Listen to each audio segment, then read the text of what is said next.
বিরামপুরে আগাম শীতকালীন সবজি চাষে কম খরচে বেশি লাভের আশা করছেন কৃষকরা। আবহাওয়া অনুকূলে থাকায় এবং কৃষি অফিসের সার্বিক দিক নির্দেশনায় এবার সবজির বাম্পার ফলনের সম্ভাবনা।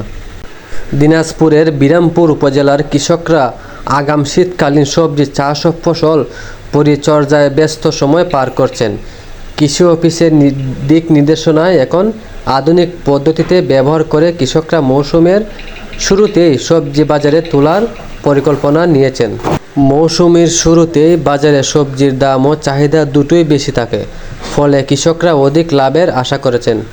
উপজেলার হাবিবপুর, দায়েরপাড়, বেলারপাড়, মাহমুদপুর, সারঙ্গপুর, পশ্চিমপুর, হক, হরিদাসপুর, মুন্নাপাড়া, দোচজরয়াম সহ আরও কয়েকটি এলাকা ঘুরে দেখা গেছে আগাম শীতকালীন সবজি চাষে মাঠ জুড়ে সবুজের সমারোহ।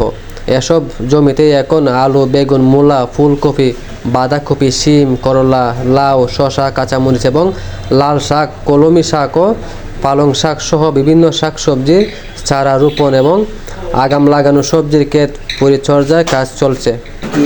এরই মধ্যে আগাম কিছু সবজি বাজারে উঠতে শুরু করেছে।